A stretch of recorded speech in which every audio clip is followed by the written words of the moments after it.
Hi friends, my name is Addie and welcome to my BookTube channel. So while everyone else over on the book talk side of the internet has been making their way over to Bookstagram in the last couple of weeks due to potential events, I figured that I would return to my roots and start a BookTube channel. A fun fact about me is that I actually had like a nerdy YouTube channel when I was in high school in the style of like the Vlogbrothers, and I had so much fun and I made so many great friends. And also, quite honestly, like making more long form content and putting it out once every 1 or 2 weeks is a lot more realistic for the schedule that I have these days, as opposed to like constantly churning out short form content and pretty graphics. And it's a little bit different than what I do for work, so that will also just like be more fun for me. I work in social media marketing and so already do a lot of stuff on Instagram, but I don't do a ton on YouTube, and so this is just something that's a little bit different that will be more fun for me and give me more of a creative outlet than the creative stuff that I have to do during my 9 to 5. So a little bit about me and my reading habits. I am primarily a romance reader. I love romance, especially contemporary romance, and especially queer romance. I was a later in life bisexual, and so reading queer romance and sapphic romance has been incredibly affirming for me. And if you need sapphic book recs, I'm your girl.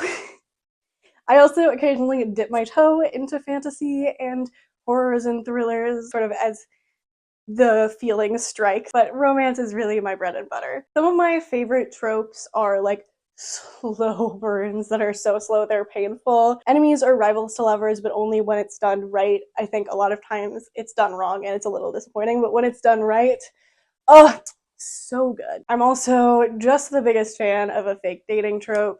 It's just good every single time. I love like a snowed in situation. That's always a good time.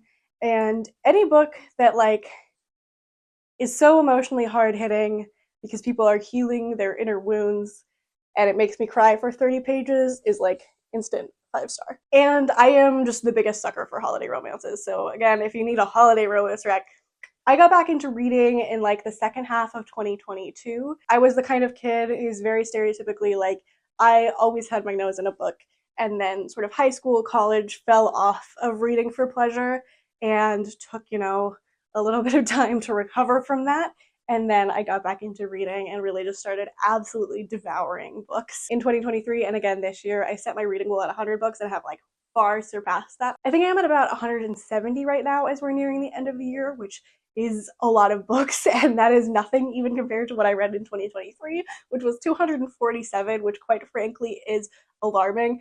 But I was going through a lot of life things, and that was like my escape. And even now, it's my escape. So I just like to read. I love to read. I read a lot of books, and that's like basically all I do with my time. Outside of books, my other like cozy hobby is knitting or crocheting. I'm especially into crocheting right now. And then I'm also in community organizing. So I organize with my community for a free Palestine and also against police brutality. I am incredibly passionate about these things. And if you feel disconnected from the world, if you feel hopeless about the world, the number one thing I can tell you to do is find a community that is organizing in your town and get involved. It has absolutely changed my life, and I also know that I'm making tangible change in this world, which is so powerful. Now, without further ado, let's go ahead and dive into the top 10 books that I've read so far this year.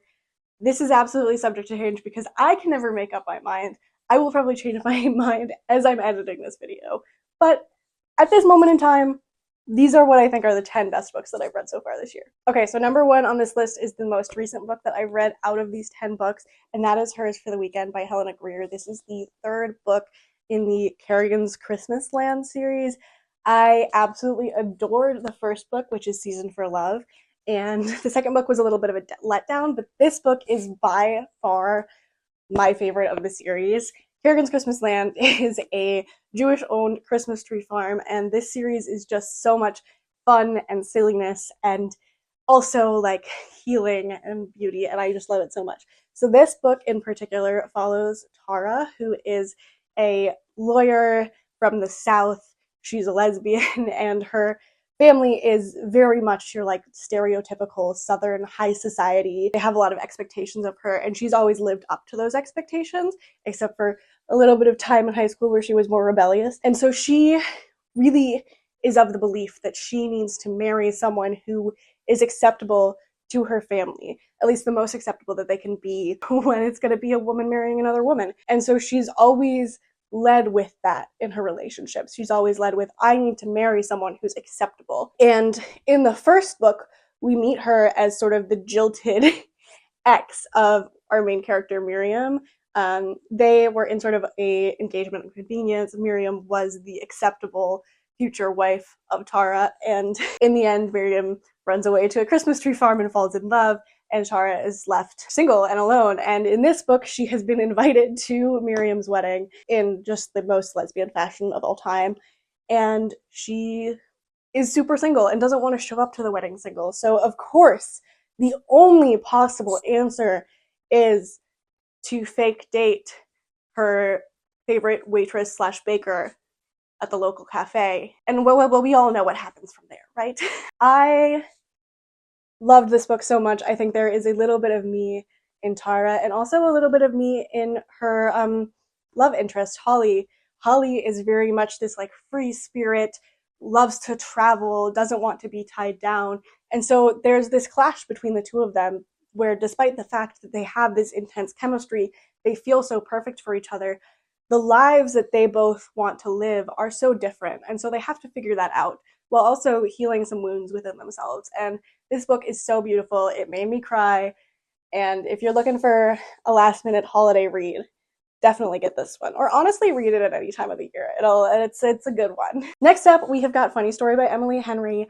I, interestingly, was not an Emily Henry girly really before this year. I read Happy Place. That was my first Emily Henry book last year. And then I read Funny Story. And Funny Story is really what set me down my Emily Henry path. I then, in quick succession, read Book Lovers and People We Meet on Vacation, also in audio form. I read this one in audio form. And her books just make you feel so seen. Funny Story in particular was a book where I just related so much to our main character. In this book, we follow Daphne, who is left by her fiance. He leaves her for his childhood best friend, and her only option really is to move in with her ex-fiance's childhood best friend's ex-boyfriend, Miles. And Miles is pretty much the exact opposite of her ex-fiance in just the best way. He is very laid back, he loves life, and he shows her how to open up to the world and relax and have fun. And they just have a beautiful relationship in the way that they care for each other. Of course, there's some fake dating in this book. Going to the ex's wedding. You might sense a theme in these first two books that I'm recommending. But this is a good one. If you haven't read it yet, definitely pick it up. Then we've got Make Room for Love by Darcy Liao. If you are in any kind of organizing space, you are going to love this one because both of our main characters, Mira and Isabel, are union organizers. Isabel here, our hot-ass butch, is a union electrician, has been a long-time union electrician, and Mira is currently trying to start a union for grad students at her university. She's a classics grad student. And these two have such a good meet cute, I guess. I wouldn't necessarily call it cute, but meet swoon for sure, where Mira has just broken up with her sort of abusive ex, and he finds her on the street outside of a club one night and is, bothering her. He's got some of his friends there. It's a very scary experience, and Isabel sees them and comes and tells them off and protects her. And then they walk home, and turns out Mira needs a place to stay, and Isabel has an open room because she also had a breakup in the last year or so. And so they move in together, they're roommates, and it is a story of them healing together and finding comfort in each other. And it is, again, one of those just beautiful healing relationships. And it's also a huge slow burn. The tension is impeccable. And also we've got some great union organizing in here. So definitely recommend picking this one up. Next up, switching gears a little bit, we've got The Spirit Bears Its Teeth by Andrew Joseph White. This is Andrew Joseph White's second book, and so far of the two that I've read of him, this and Hell Follows With Us, this one is my favorite. It is absolutely stunning, impeccable. This book follows our main character, Silas Bell, who is a trans boy who has been diagnosed with this thing called veil sickness.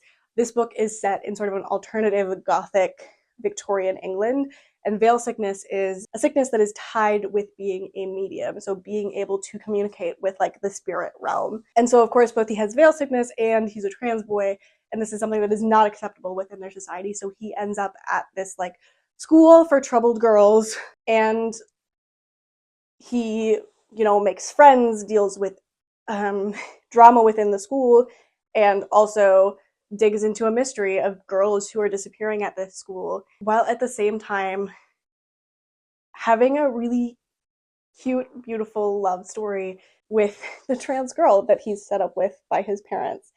And it is just a really sweet one, but also like the book itself is just stunning commentary on gender and society and everything, and it is just so good. I could not put this one down. The next one, another sort of dark gothic academia that I don't have a physical copy of because I borrowed it from the library, is An Academy for Liars by Alexis Henderson.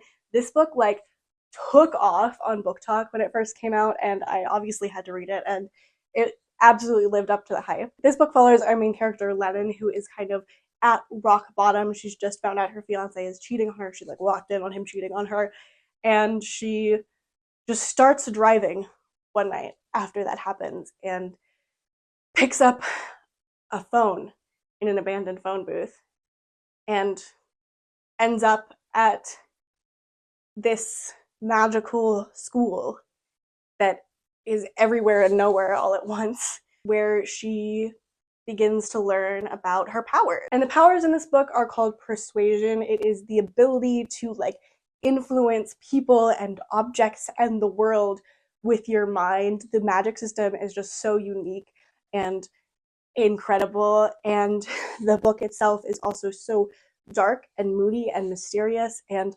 toxic. Like all of the people are toxic, and it's just so good. It is such a good time in like the best, most messy way. We've also got like a super toxic professor-student relationship situation in a way that does not really like glorify it at all, which I appreciated. And the whole book just like deals with questioning your own morals, going against your own morals, while also like trying to stick with those morals at the same time. And it really like makes you question a lot of things and keeps you on the edge of your seat as well. Another book that I just could not put down. Now switching over into fantasy, we've got Trial of the Sun Queen by Nisha J. Tuli. This series just in general I highly recommend. The first 3 books are absolutely incredible. I was a little bit let down by the final book in the quartet, but in general, such a good read. Absolutely impossible to put down. And we start out with the first book, which is Trial of the Sun Queen, which is described as like The Bachelor meets the Hunger Games. So our main character, Lore, is growing up in a prison. It's like an absolutely horrible prison. And one night she's kidnapped from the prison and wakes up and she's in a castle. And she is competing for the hand of the Sun King against, I think, 12 other girls. And they're in these like deadly trials, and whoever wins the trials becomes the queen. It is high stakes. This book itself is super fast, super short for a fantasy book, and then you're just going to want to immediately dive into the next one, and that's exactly what I did. I absolutely devoured this series. So if you were looking for a good romantasy to like sit down and devour over a week or so, this is definitely one to pick up. Along with entering my Emily Henry era this year, I also entered my Allie Hazelwood era, and I started that out by reading Check and Mate, which is her YA chess romance, and oh my gosh, this absolutely hooked me.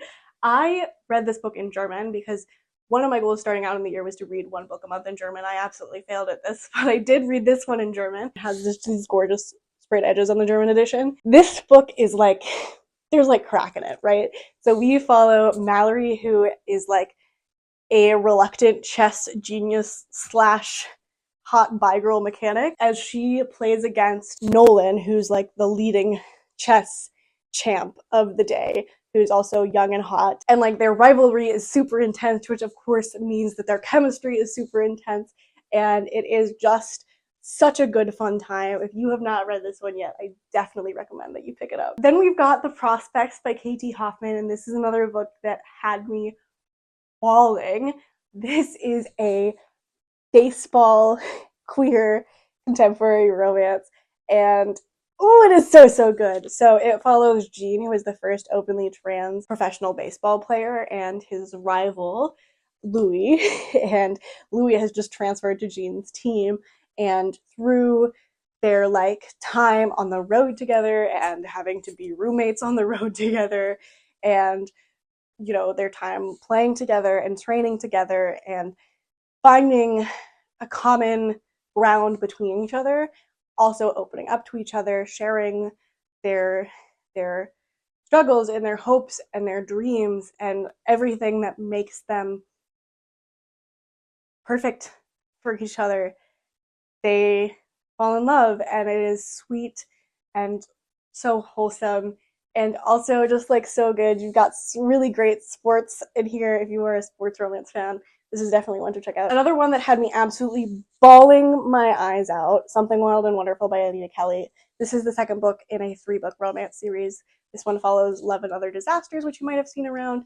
And this one is set on the Pacific Crest Trail. It follows Alexis and Ben, who both set out to hike the Pacific Crest Trail for different reasons, and they just keep running into each other on the trail, starting on the very first day. Eventually, they agree to hike at least part of the trail together. They get to know each other. They really end up falling in love. They've got just like this fun, grumpy sunshine dynamic going on. Ben is just the sweetest sunshine ever, and Alexis has a lot of things that he's dealing with internally that make him a little bit more grumpy. And Alexis is also closeted, which leads to a lot of feelings and things that he needs to work through. This book does have a third act breakup. I'm usually not a huge fan of third act breakups, especially when they're unnecessary, but this is the kind of third act breakup that is so, so necessary because both of our main characters still have things they need to work on within themselves.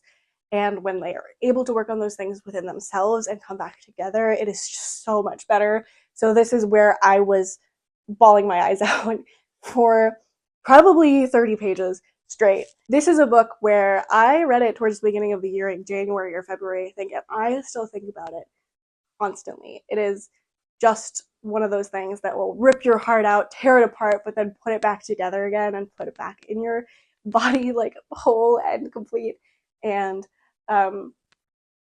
definitely one to read. And finally, we have got The Adventures of Amina al-Sirafi by Shannon Chakraborty. This is a book about Amina al-Sirafi, who is a retired pirate who has to return to the seas for one last mission. So we've got like getting the crew all back together, and they're going on an adventure and getting into heists and finding artifacts and rescuing a kidnapped girl. And it is just so, so good. I tandem read this, the audiobook and the physical book, and I highly recommend it. The audiobook is so well done and so much fun, and the book itself is also just so much fun. It is an absolute romp of a read and something that you definitely are just gonna have a fun time with. So if you're looking for like a good adventure fantasy that is also a fun time, this is definitely the one to go for. And there you have it, my top 10 books so far of 2024. There's still a little bit more than a week left, so who knows what could happen in that time. But for right now, in this exact moment, those are the top 10 books that I read in 2024. I am super excited to get into BookTube and make more fun long-form content. If there's anything like specifically that you'd like to see from me, if you followed me over from TikTok and there's like stuff on there that you really liked that you'd like to see more fleshed out, definitely let me know. Let me know what your top 10 books of the year were in the comments down below. Don't forget to like the video and subscribe to be notified for new videos that come out when they do, and I will see you next time. Happy reading!